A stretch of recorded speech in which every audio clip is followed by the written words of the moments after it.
Steven was like a pretty scrawny dude. He probably got hammered like really easily. Yeah. Like, Fast, he'll say something really nerdy and then pinch their cheek. Like, The noogie? yeah, the noogie.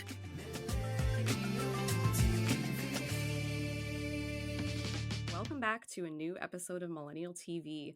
We are your hosts, Liz, Candace, and Adrian, and we have a special episode today where we are interviewing a friend of mine, Rupert, who actually went to Laguna Beach High School during the filming of season 1. He was friends with some of the main cast and has some really fun stories that he shared with us. But before we get into the interview, let's talk some pop culture.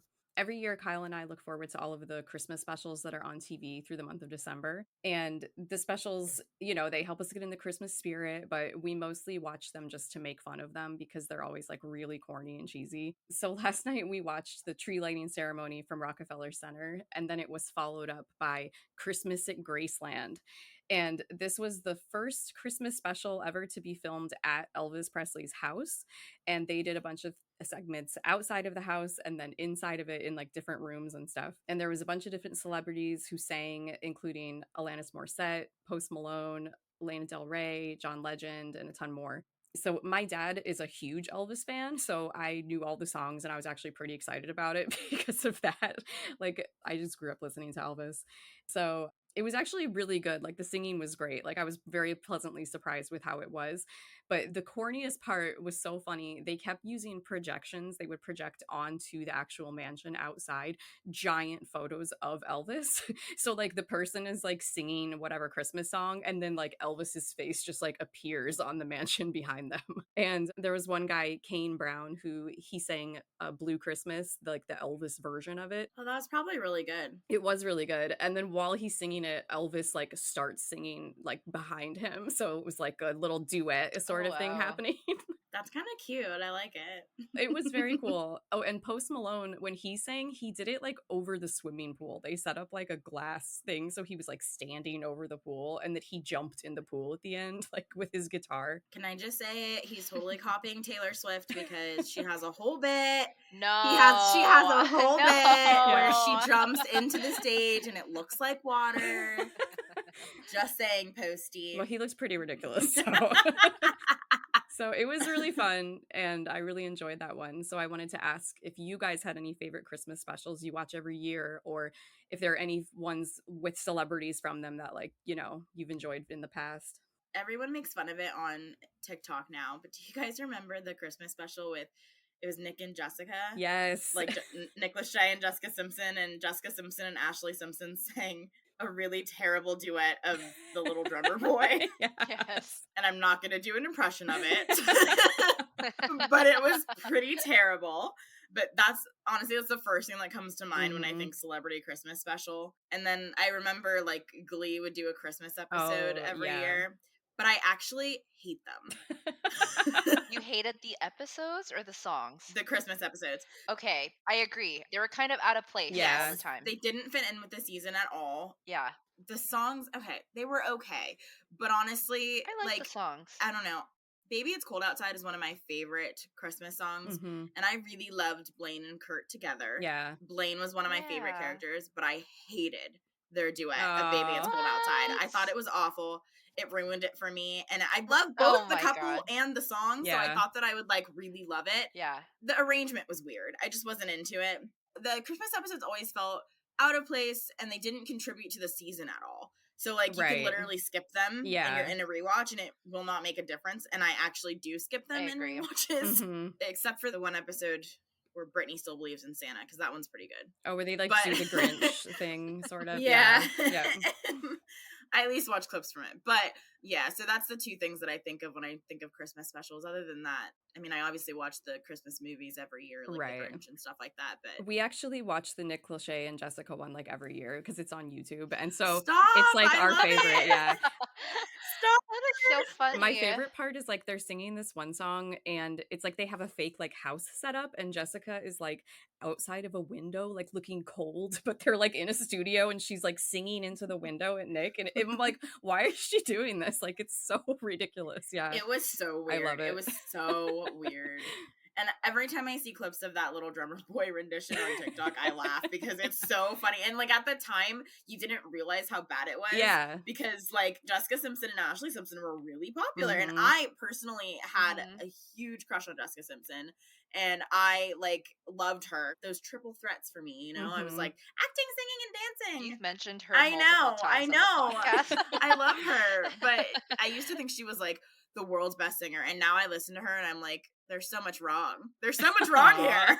Is she bad? Okay, I used to like her between, so it was like Britney Spears, Christina Aguilera.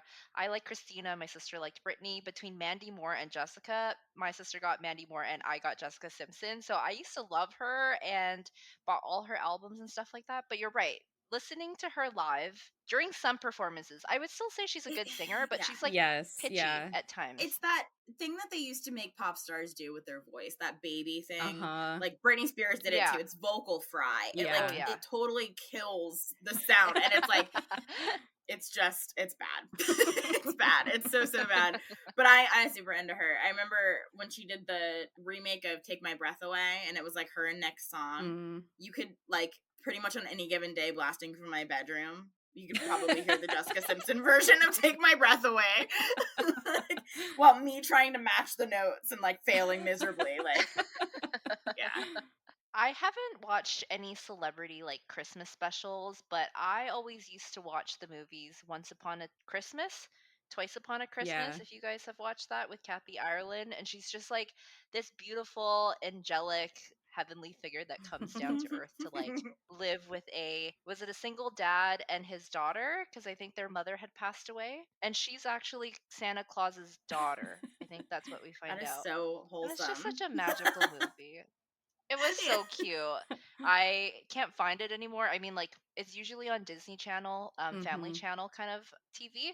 So it's not on regular cable, but I used to love that movie. That is so That's a good wholesome. one. I love it. And I did used to love the Glee ones as well. I mean, I do still put on their soundtrack when it comes to Christmas time. I kind of refuse to listen to any other Christmas songs except the Glee version. So or celebrity versions. Like I don't go for the originals. I go for like the celebrity covers. Oh yeah, I do pop Christmas. Yeah, yes, like Justin Bieber's Little Drummer Boy is so bad, but it's so good. Okay. Okay, so now let's get into the interview. So today we have a very special guest, my friend Rupert, who actually went to Laguna Beach High School. We know each other because my husband, Kyle, and then his fiance, Georgia, they grew up together. They knew each other since like babies. And so whenever we are all in the same state, we hang out. So yeah, so I remember when you told me that you went to Laguna Beach High School, I was like, oh my gosh, like don't freak out right now. That is like the coolest thing. And so oh my god. I know. I mean, it is pretty cool. Yeah. I mean, all of that, like the magic or whatever, like the wonder of that, like obviously when I'm just down in it and live in it, it's doesn't have the same effect. Yeah, no. I mean, looking back, it's definitely different. Last night I was like, all right, I gotta maybe brush up a little bit, and I just like got on YouTube and like pulled up some like Laguna stuff from like the TV show, and I was like, it came back really fast. So I was like, oh, okay. I love it. Yeah, there were like I watched a scene where it's like them at like a party, and I like fully lost myself for a second. I was like, this honestly feels like I'm just back in high school at the wrong party looking around being like, yeah, I know everyone's here, but like, why would I be hanging out? Oh my gosh. So remind me, what year did you graduate from there? I graduated in 2003. So the way I usually make an easy like reference for everybody is the very first season of the show, the main cast from that were one grade below me. Okay. Gotcha. Okay. So the cast graduated in 2004 then? Yeah, the main bulk of people. Like other than the juniors, yeah. Yeah, like Lauren and Steven, a few other people. Cool, okay. Cool. So were you there at school when they were doing like the casting and stuff like that, or was that afterwards? So as like a little bit of background, not to like dox myself too bad or anything, my senior year of high school, I didn't go to Laguna. Okay. I still lived a mile from the school and everything like that. I was a bad boy and went to continuation.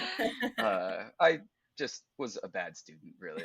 There's not too much to that story. But I regularly like went up to campus like to break into the school for lunch to hang out with my friends. What a bad boy thing to do. Yeah, like so wrong of me, right? To like just hang out for a half an hour. Wait, did you actually have to break in? No, I mean I just walked in. Okay. Climb through a window. I'm like, did they lock you out? Yeah, no, the campus is very open air. I mean, that's like another thing too. Is like the school campus is everything other than classrooms are pretty much outside. Like we ate lunch outside in like a quad. That's a lot of California schools. Yeah, straight up, dude. But yeah, I would go there anyway. We had all heard that like MTV was coming to town to scout for like a reality show.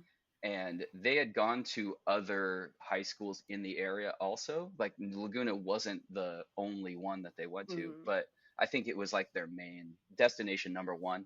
But they'd also gone to Newport Harbor High School, which is just north of where we're from. I think that actually became a show too. It did. Yeah. It didn't get as much traction, but yeah. It's like I mean, how many times can you go back to that well? Exactly. Of like, oh, cool, rich kids being rich. Yes. Sweet. Lightning only strikes the same place once, right? Yeah. We're like, let's see if lightning will strike 10 miles up the coast. Yeah, they scouted, and then they came to campus and interviewed kids to see who they were going to try to get on the show. And as far as I was told, and it seems to be like kind of the general belief, was that the high school immediately saw it as like way too invasive, and they're like, you cannot come on campus anymore, like no MTV like at school. And so like I think that's partially why the show happens outside of school like the whole time. Right.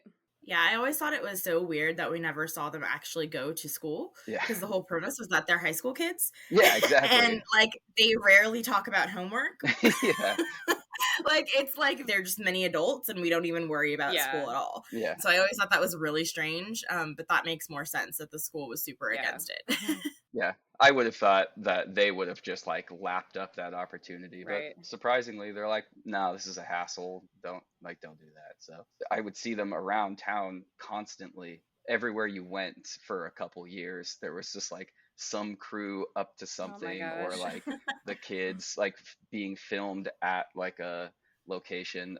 The coffee shop that they would hang out at pretty regularly on the show, like I worked there for almost like 3.5 years or something. It was once the show kind of had stopped, but like still is very familiar stuff. So with the camera crew being around, did people often try to like get on camera like without being a part of the actual cast? Like did they just try to like show up? And I think initially there was probably a lot of people like, oh, I want to be in on this, because as far as I know from some of the reliable information I've gotten, was they felt like they got lucky when they started talking to people like Stephen Coletti and like Lauren Conrad, because there was a loose built-in friend group, and they're just like, we can just pluck all these kids and just like that. They don't have to manufacture people coming from like all parts of the school, which even though it's very small, like everyone loosely knew each other and like was generally friendly, but you know, by high school everybody starts becoming their own people and doing their own things and this and that. But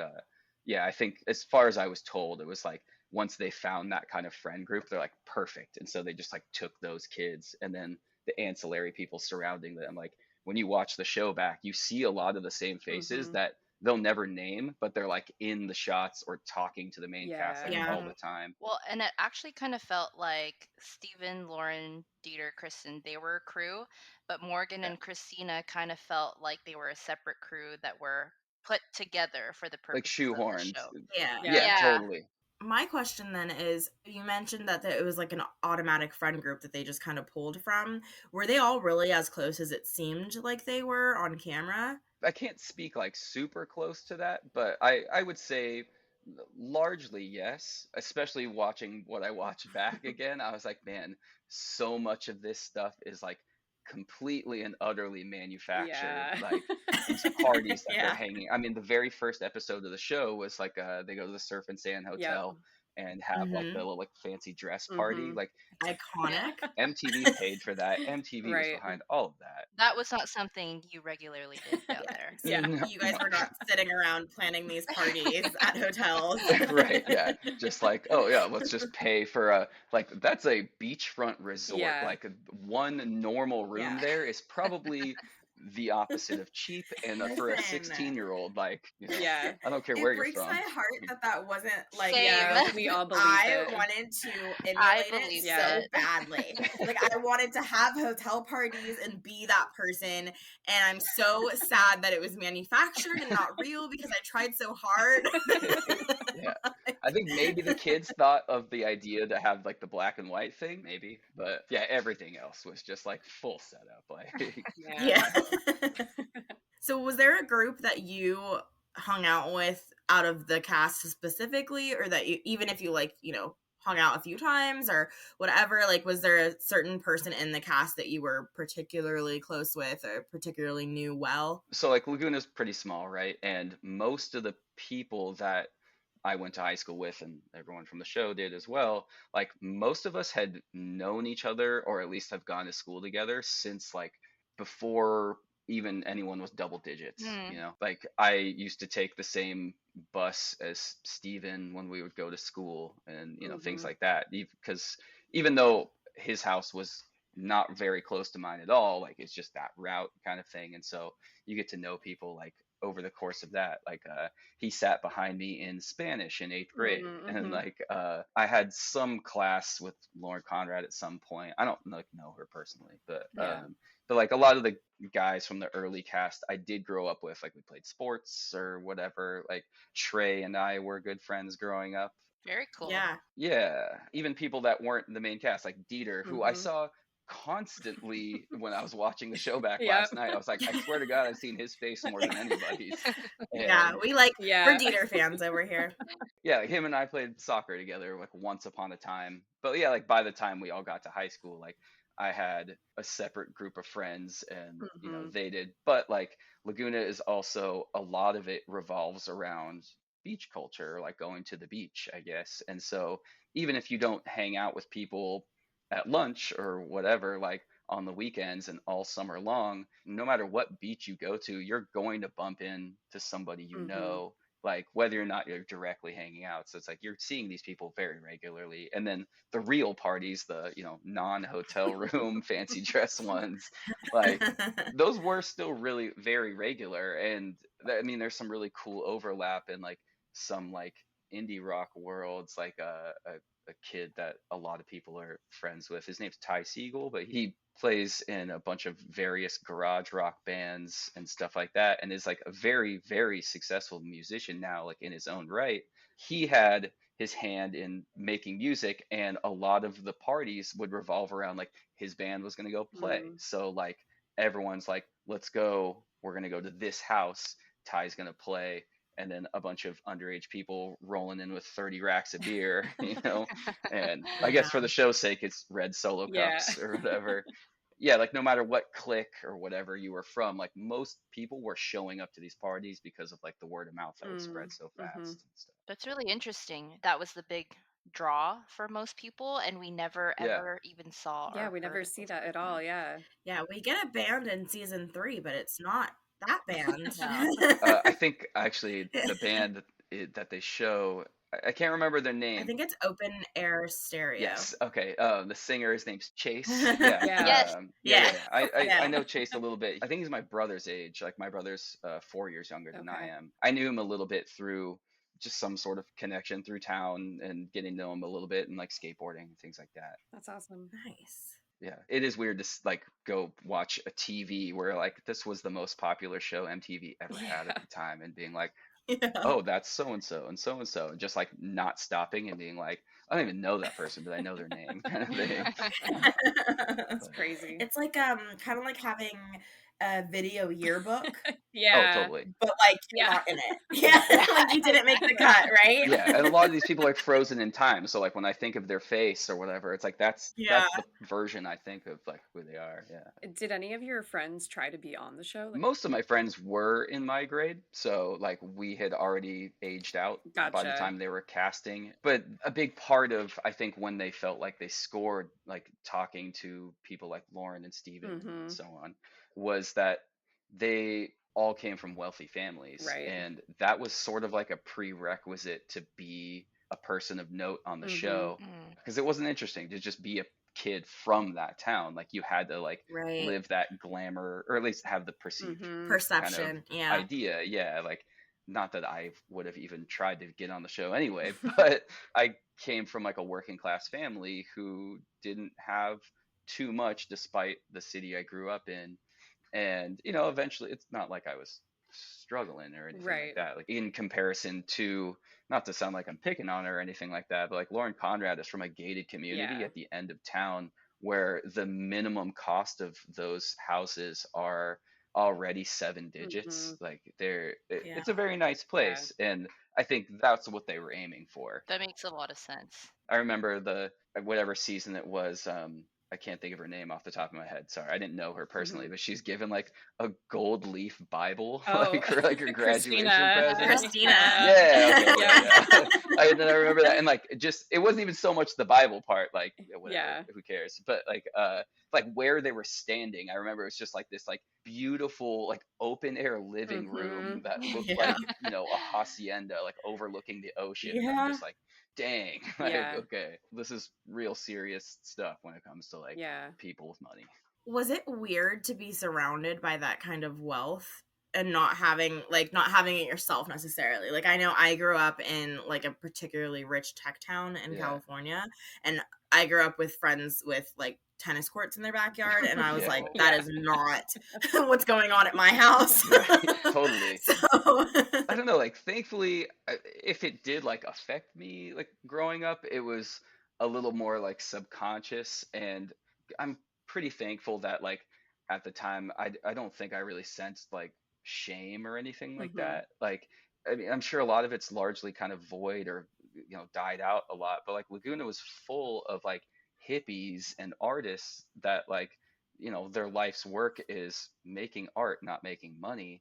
And so, like, there was a lot of people there that didn't have the glamour and all that other stuff, that, like, inherited a house from, you know, 2 3 generations and things like that. But thankfully it's a pretty laid back place, and, like, despite the glitziness of it all, it was generally pretty, like, accepting and kind of, like, chill. So yeah, I can't say the same for everybody. And I would think it's fair if, like, other people kind of grew up in a much more, like, working class position, like, hand to mouth, and they're looking around and, like, you know, I remember hearing about, I don't think she was on the show, but it was, like, a girl that was, like, friends with some of them that were part of the younger cast. She got her permit, not driver's license, like, her permit, learner's permit, and, like, got a BMW as a gift. Like, it's just, like, real extremes. Like, even for the rich kids, I think that, like, even that is kind of wild.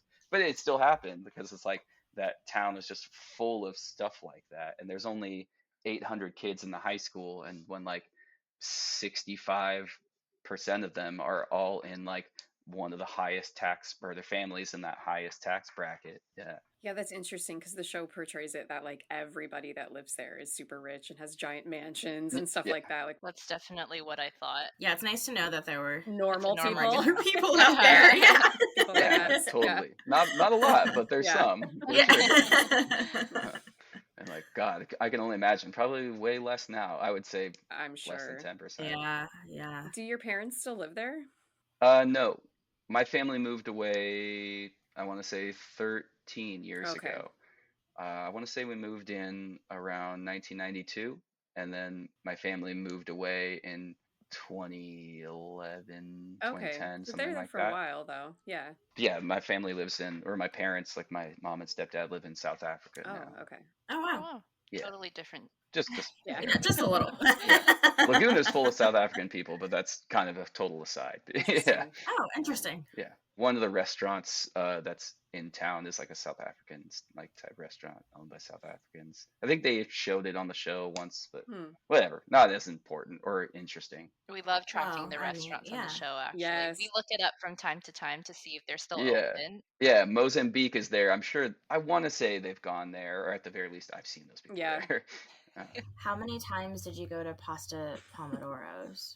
0. They go there all the time, yeah. Because they go there all the time. Yeah, I have no idea where that, I can't even remember where that was. There were some iconic dates there. I mean, to young kids, that was like the fanciest shit in the world to them. Yeah, I used to think Olive Garden was like the fanciest, so I'm sure that was like Laguna's Olive Garden. Yeah, that's like the equivalent. Yeah. Like $26 entrees. Yes. I think that was a restaurant down on Forest Avenue, which is like a downtown. It's like a kind of like a main drag. It's now blocked off to traffic, so it's only foot traffic. Wow.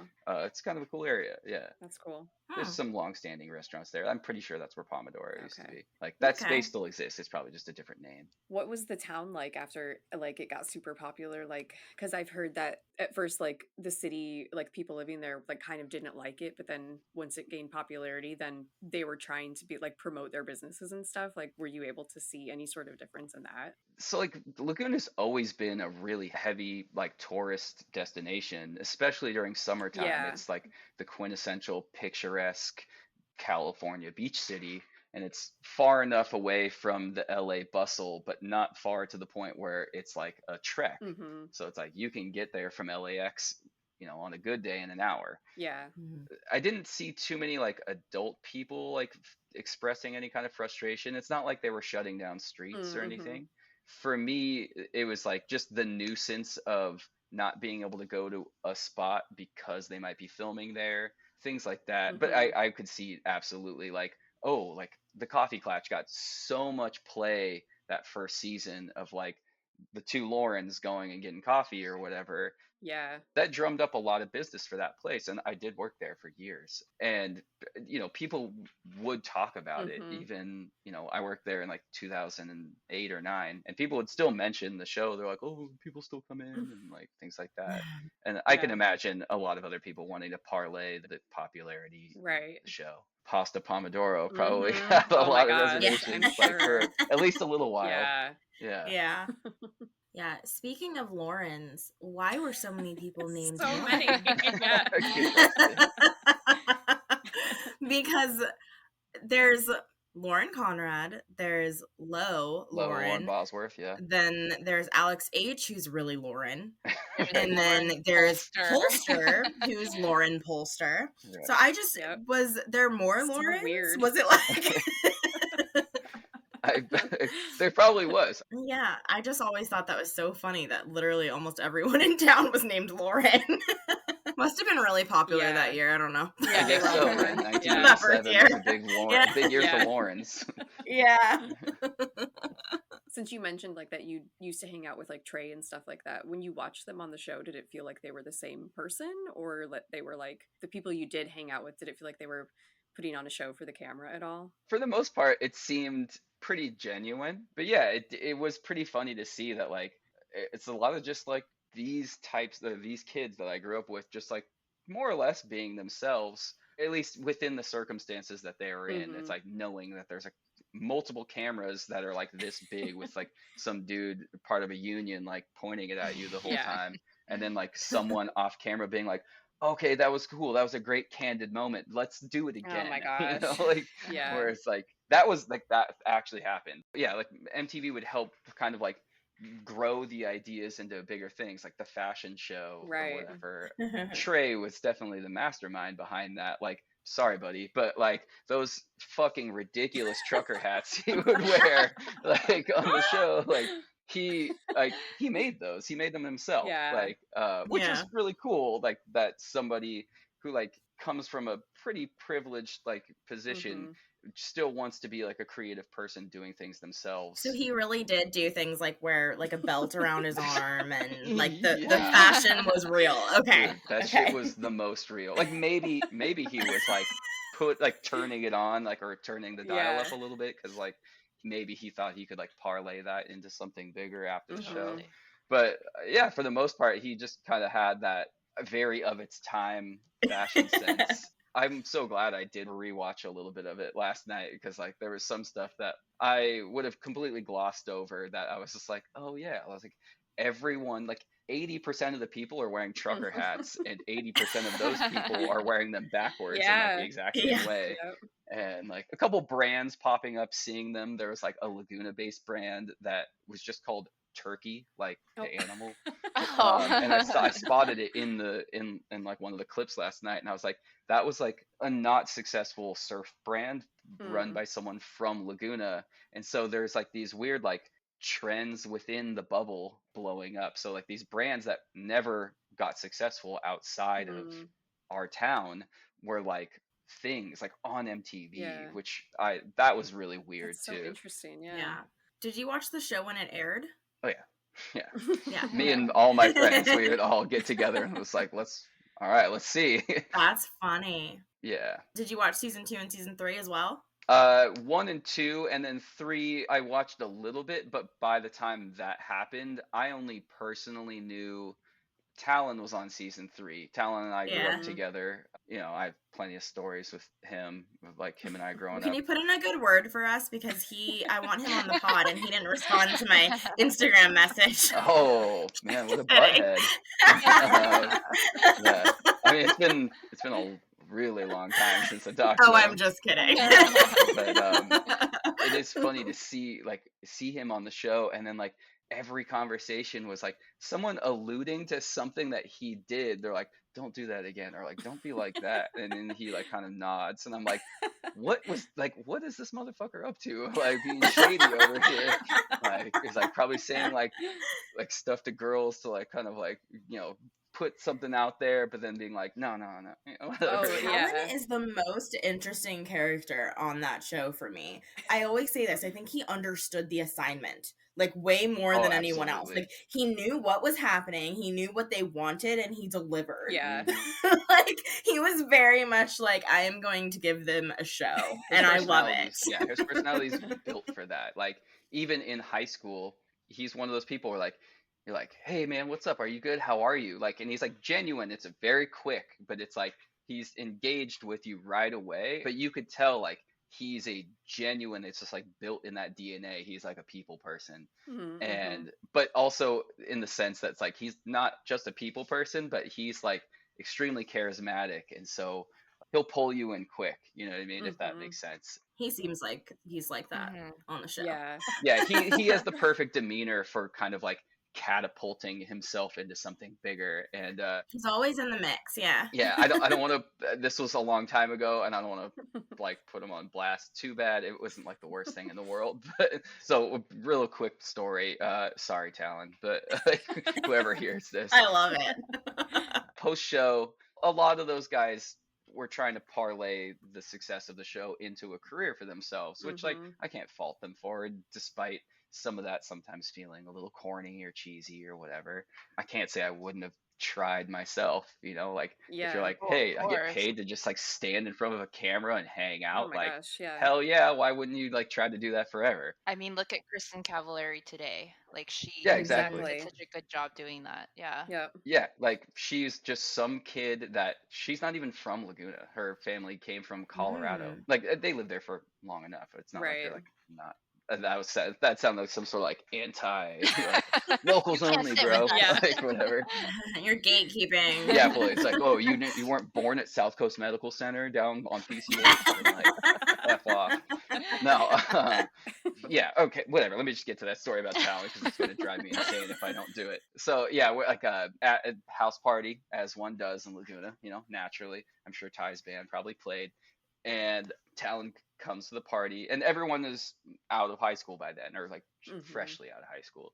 Talon's going around the party introducing himself to people. So he like was going around. He's like, hey, what's up? I'm Talon. Like, "Hi, what's up? I'm Talon."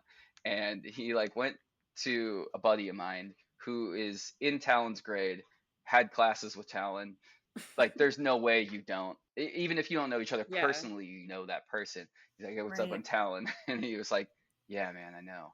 And it's like that was the whole story. Oh my god! That honestly, Talon going around being the social butterfly he is, and introducing himself to people that like already knew him, who should have known for years by then. That is so accurate to what I think Talon is. I tried to check in on everybody to see what they got up to, if they ever kind of like managed to get roles in anything or whatever, but I didn't see a whole lot. But I also didn't look super hard. I just want to do a whole episode of stories about Talon now.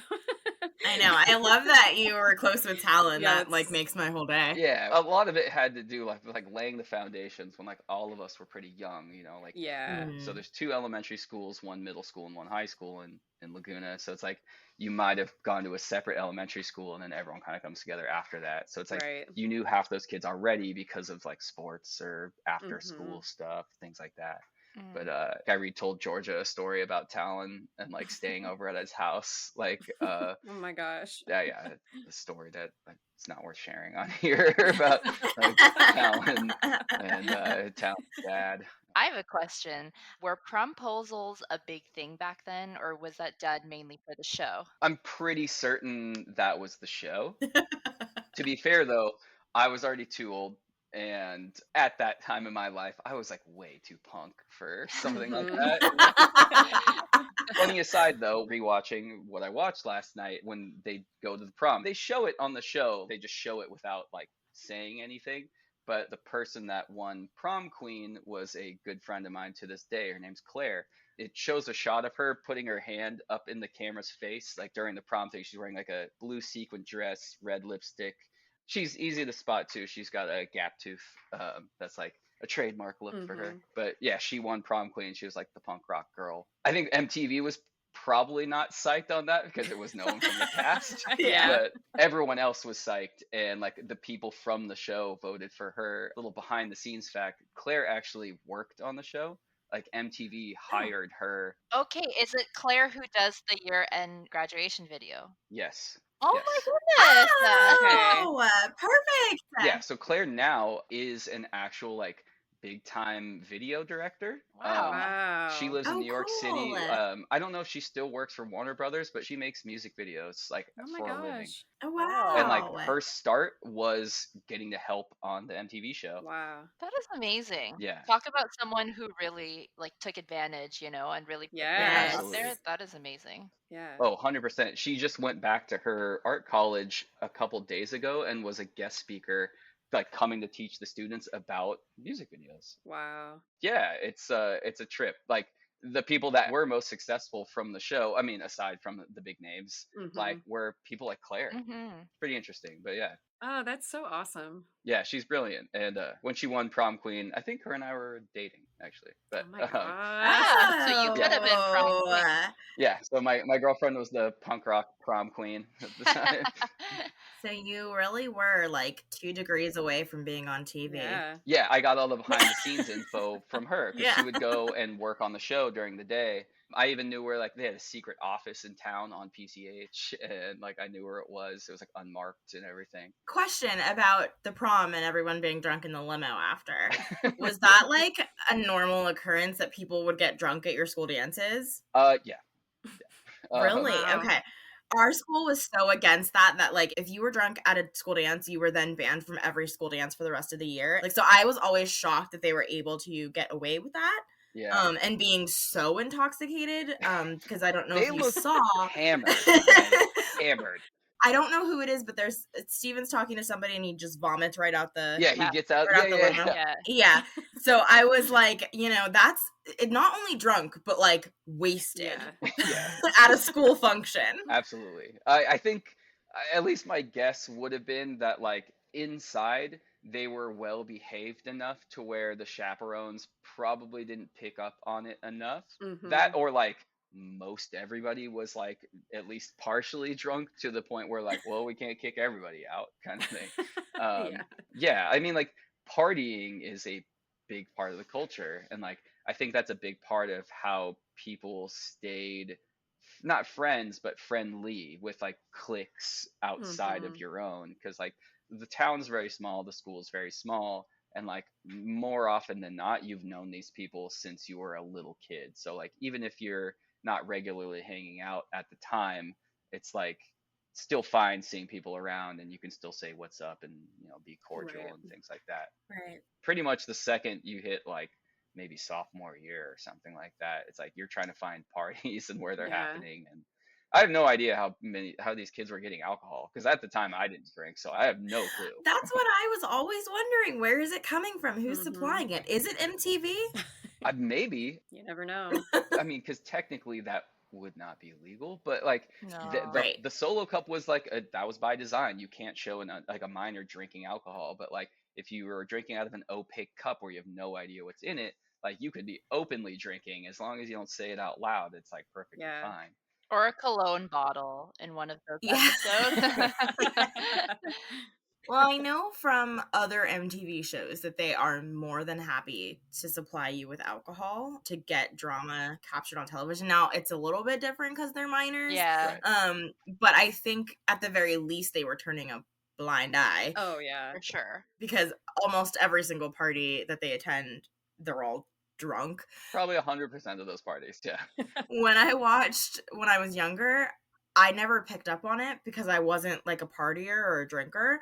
And now as an adult, I'm like, holy crap. Yeah. These kids so obvious were Oh, wasted. Yeah. Oh yeah. I almost don't know how I didn't see it because like even It's in so the prom obvious episode now. when he's vomiting out of the limo, I'm just like, normal. I'm like, oh, he's tired. Yeah, he must be so tired. Like, just puke from dancing too hard. Yeah. So that's, I don't know. I kind of have a feeling that MTV was like, there's some alcohol in the one van over there, Like, I'm not gonna look. I guarantee there was some sort of way around it that they're just like, it's fine. It's like this alcohol is just happens to be here, and like if you were to drink it out of a red Solo cup, like none of us could say anything. Right. I'm not really gonna. I can only imagine how weird it was for like that film crew being like full-blown adults in your like 20s 30s or whatever, like holding these cameras and like 80 pounds over your shoulder and just like watching 16-year-olds just get absolutely shit-faced and like embarrass themselves like so badly. And you're like, I'm a grown person just like documenting this. Like, how bizarre. Like, okay, so speaking of being drunk, I have to ask you about the Cabo episode. I know you probably, I mean, did you go on trips like that for spring break? No. Okay. Not at all. Was that normal or was that for the show? I'm assuming that was for the show. But I mean, to be fair, I don't know. Like, I would believe that like some of those wealthier kids that hung out regularly, like maybe they could plan some type of trip like that, and like maybe their parents would pay for something like that. But I can't really say for sure. But I would believe that was flossed by MTV. Yeah. So when the kids came back from Cabo and there was like this huge blow up with Kristen and Steven in Cabo, was it talked about at all? Or like in school? Like was that a big deal? Like the way that it seems like it is in the show? I think the interpersonal drama of like the little love triangle that like the show is sort of based around, I don't think anyone cared. Like, I don't think anyone gave a shit. And yet we all cared so much. I mean, like, that's how they got you. That's how they pulled you in. If it was just 3 people hanging out and it's like, yeah, they used to date, but now we date and it's all good. Like, no one cares about that. Like, people want to see 17, 18-year-olds being like, yeah, I love you, and then like look across the room and like lock eyes with your ex-girlfriend or whatever. Like that's good TV. But yeah, like when it came to the two, I've heard that it was like they genuinely like didn't actually like each other, but like the drama side of it was more like heightened for the show, like stuff like that. You mean Kristen and Lauren? Right, yeah, like the love triangle aspect I think was something that was, I think, just played up like quite a bit.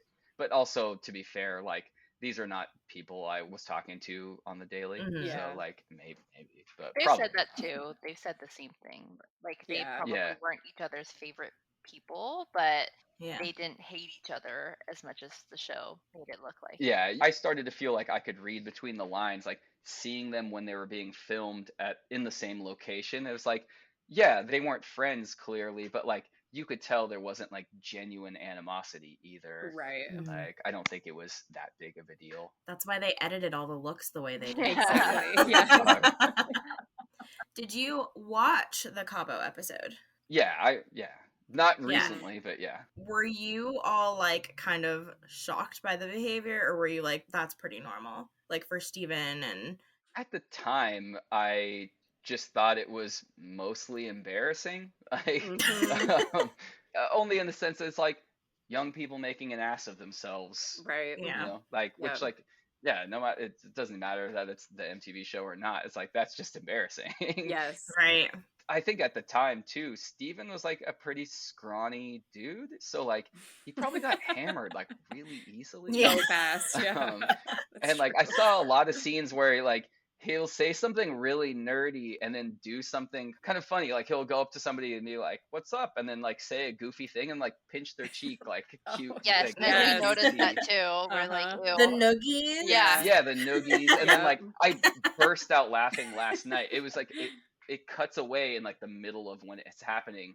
Steven goes like up behind somebody, like some girl at like a party or whatever, and gives her like, you know, like a side hug, says something, and then like re-describing it probably doesn't do it justice, but he like, it's the weirdest and goofiest like awkward looking thing, but he like rubs the back of her head and like it's just like, I was like, that's a drunk guy thing, like only drunk people do like that. Like yeah, it's been years and years since I've seen or talked to the guy, but I'm sure he's a nice dude.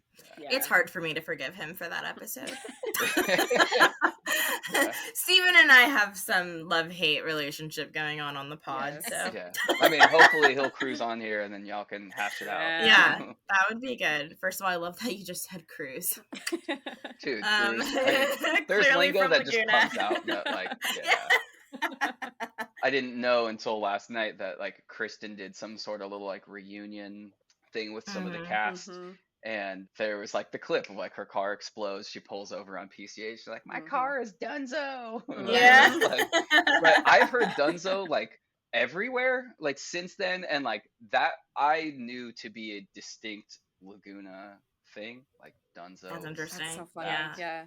That's pretty amazing. She coined her own term. Yes. Yeah, I mean she wasn't the first, but she definitely, I would say, like put it out into the world for everyone else to hear. And like, I don't know if anyone thinks of it as a Laguna thing, but I absolutely do.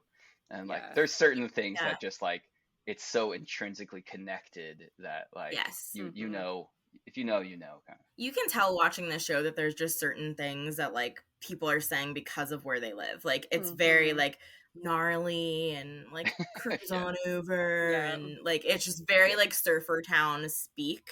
Cruise Cruise is still very, I mean, that's in my regular rotation to this day. You know, I'm almost 40 now, and like there's certain vernacular and then some insider info. Greetings and goodbyes are very distinct, and like, you know, when someone is from your area by that, because it's like you can say what's up or hey, or like, it doesn't matter exactly what like the verbiage is, but like how you approach somebody. And it's always like the high five is the slap and pound. Like, so we see that a lot. You'll see it on the show a million times over. Like, that is normal. And to this day, if somebody gives me like a normal high five, my hand balls into a fist immediately after, and I'm expecting like the bump. And like, you don't bump my fist after, like, it's not like we have a problem, but like, you're clearly not from where I'm from. Like, that's funny. I mean, thank God the show aired when it did. Like, can you imagine if this show was current? No. A big part of the fallout of the show for me was being hit up by people on the internet, like incessantly. And this is the MySpace era.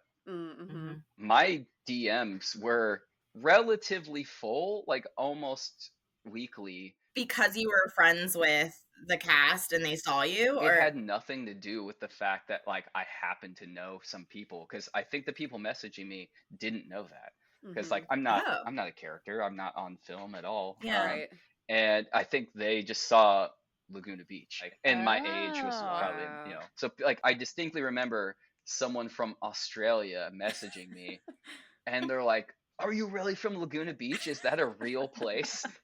And like every now and then, it depends it just on how I receive the message, but sometimes I would just outright lie to everyone's face and just say stupid shit to mess with them, or like I'm like, nope, show's not real, place isn't real, like none of it's real, like Lauren Conrad's a paid actor or whatever, like stupid stuff. But then, like, more often than not, I would just kind of like flatly kind of just tell the truth and being like, yeah, it's just any other reality show. It's just they're people from a town. They're not. It's not a big deal, kind of thing. But I remember being like giving somebody like, yeah, it's real. It's not as big of a deal, man. It's just a TV show. And they responded with, do you know Lauren Conrad? Can I have her phone number?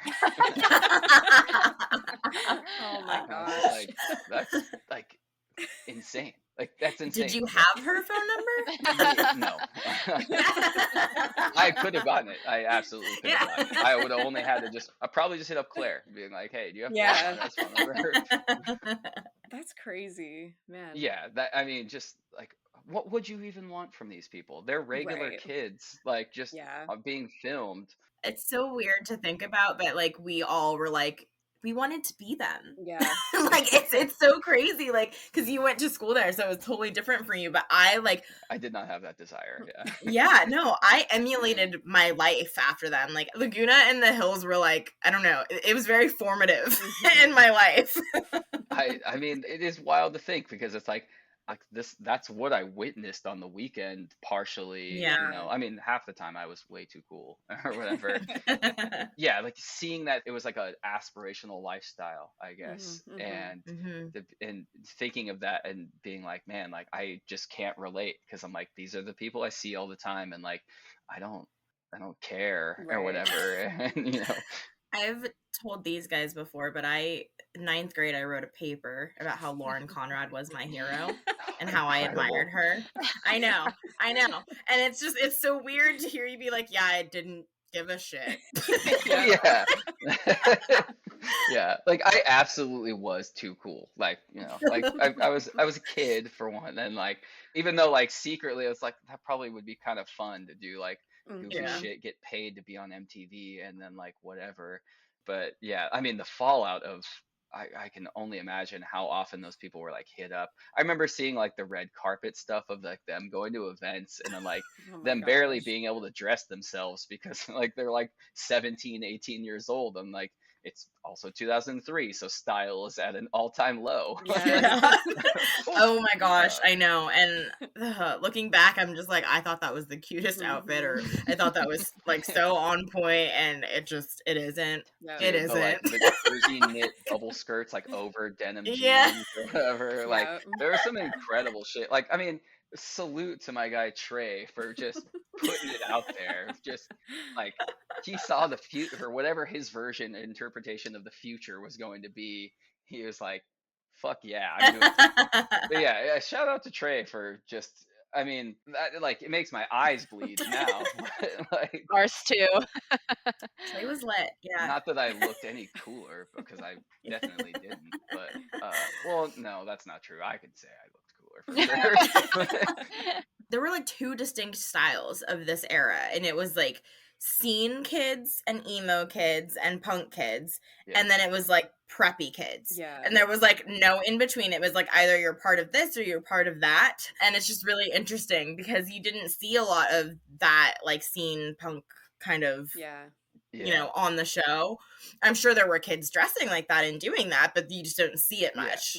Yeah, there was like the occasional punky kid. Like I'm sure when it showed Claire in her regular street clothes, there was like acid wash jeans, punk band shirt, whatever. Yeah, she was the only one who had that style that you saw on the show. Yeah. I mean, I think that was like another interesting thing of Laguna is like it being its own small bubble. Like there is a lot of kind of like, I guess, cross-pollination, you can say. Like, I'm not really sure what people outside of, where I'm from would view, like, the kids on the show as, like, what type of clique it was. Like, I never thought of anyone that I went to high school with as preppy. I was like, I think of preppy as like an East Coast thing of like the Abercrombie polos with the collar up, kind of thing, which like, I guess Trey kind of had that, like a little bit of that, but he was like mixing it with like other things. Yeah. And like some of these kids that are wearing like the trucker hats and like a surf brand shirt, like they might like a punk band or two or whatever. Like Talon and I like stayed friendly like through high school because like he also was really into the Misfits, and like that's like one of my all-time favorite bands. But it's like you would watching the show, he just looks like some dude, like or he wears a little studded bracelet, like whatever, a couple times. That was like his like I'm into punk, like, but like that was normal back then. It was like if you were only into punk a little bit, you only showed it a little bit, like. Really quick to clarify, Claire's graduation video, that was real, or she was hired by MTV to do the graduation video? I think it was just real. As far as I know, I wish I asked her this. I just talked to her like 2 days ago. I did not mention that I was doing this though. I totally should have. Well, if you talk to her again, just clarify and then let us know, and we'll make an addendum. Yeah, for sure. I'll have like a re-emergence extended edition episode. Yeah. Yeah, we were wondering if that was real or not, because it's like such a huge part of the graduation episode. Yeah. And it was so random that she's just walking around town with video equipment and like catching Trey on his skateboard. Yeah.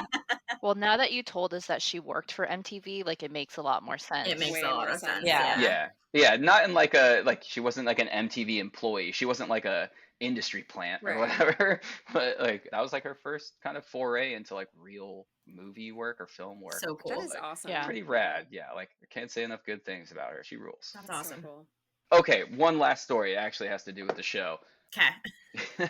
This was the most annoyed I'd ever been with a show in my entire life. It was very petty of me, but I went down to the beach and it was the morning time, and I was down at near the Montage Resort, which is the southern part of town, and they have a beachfront. It's called Treasure Island, and I went down there to go skimboarding with me and my friends. Skimboarding got kind of weirdly popular from the show because Steven does it on the show. Yeah. That was like a running joke too. Sorry, buddy. It's like the way he would skim, and there's this thing that I've seen other people do it to like kind of maintain their balance, because you're sliding on flat like wet sand when there's no fins to have control. Whatever. This is getting too long-winded already. But he would do this thing where when he was bouncing, he'd be like hunched over, and his hands would do this like churning kind of movement. I've seen other people do that, but since it was on the show, and like I think there's multiple clips of Steven skimboarding, and he's doing that every time, like that became the Steven Coletti. So oh my god, that's so funny. So if you're doing the arm thing, it's like you did the Steven Coletti or whatever. Oh, that's epic. But anyway, this was Steven was not present for this moment. I put my stuff down in the sand. There was no one on the beach. The beach was empty that day. So Jason Waller was down on the beach with, my gosh. I'm assuming Lauren. Honestly, I mean, you guys, your lore is better than mine. It was either Lauren, Jessica, or Alex M. It was one of the blonde girls. Yeah. So then it was Lauren. Yeah. I think it was Lauren. And so they were down at the beach, just like sitting on the beach together, like just hanging out and talking. I'm assuming it was just like a fabricated, like, we're going to take you guys here and you guys are going to talk about this kind of thing to set up the theme of the episode, which was a very common thing that they did. It's like a really long shot down the beach, and it just shows like it's just the two of them on the beach sitting alone. But it's like, little does everybody know that like me and my two friends were the only other people on the beach just skimboarding. Oh my gosh. And my stuff was in their shot, in their like wide shot. And somebody, like one of the guys with like his headphone and his battery pack or like whatever, comes up to me. He's like, "Hey bro," I don't know if he called me bro, but whatever. Like he's like, "Hey bro, can we just like scoot your stuff back like a few feet, like, like whatever." I looked at him just like flat. I was like, "No." And then like he was just like, "Oh," and then like kind of jogs off for a second, and then like I turned my back and I was like looking at the waves or something not important, and I turn around and guy just grabs my shit and starts moving it back out of the shot, and I started yelling at him. It was all for nothing. Like they still got their shot or whatever. Yeah, that is so funny. I don't know if that's season 2 or 3, but there's some scene with Jason and Lauren sitting on the beach alone, and it's like me and my 3 friends were right there, and I was shouting at MTV, like, "Don't touch my fucking stuff, you fucking Shockingly, I feel like I know what scene Me this too. is. I think I It's know. definitely In season 2, 2. and we are so talking about it when it pops up, and we're retelling this story. And we're gonna look through your stuff in the background. Yeah. So just picture me and 2 of my friends skateboarding, like, just off to the left while that's happening, and it's amazing MTV magic, I guess. Okay, real quick, did you know Jason? Like barely, because like he was friends or friendly with like some of my closer friends. Like Jason was also a skateboarder and actually really good. He was like a good skateboarder, but I always thought it was weird because I never considered him like a skater. Like he was just like a party dude who happened to be very good at skateboarding, or like a jock that happened to be like really good at skateboarding in the non-derogatory sense of jock, I guess. Yeah. Did he really look like a 40-year-old in person? Yeah, he like thick facial hair or whatever. Like he had like a chin strap beard when he was like 16 or something like that. All right, well, stop. Oh, it's all good. I honestly didn't expect to blab for this long. So no, it was super fun. I had a great time. I loved it. I could go for longer. We'll have to do this again. Yes. Yeah, I didn't expect to enjoy talking about my hometown. I'm usually pretty reluctant. So. Well, thank you so much for doing this. Thank we really appreciate it. I mean, thank you for having me. I was worried that I would have no useful information for you guys, and it'll just be this absolute dud you'll have to delete later or something. No, there were so many gems. You were giving us so many good behind the scenes. I love it. Yeah. Well, thank you so much again. This was awesome. Yeah, of course, guys. I had fun. Thank you so much for tuning in for today's episode. I just wanted to say a big thank you again to Rupert for coming on the podcast, and we hope that he'll join us again sometime in season 2. Next week, we have another exciting episode where we'll be going through the special features that can be found on the Laguna Beach Season 1 DVDs. This will be our final episode of our Season 1, so you don't want to miss it. If you enjoy listening to us, please consider subscribing to or following the podcast on whichever listening platform you hear us on. We always love any type of feedback, and you can reach us at millennialtv@gmail.com. That's millennialteav@gmail.com, or on Instagram @millennialtv. This is Liz, Candace, and Adrian, and we hope to have you back next week.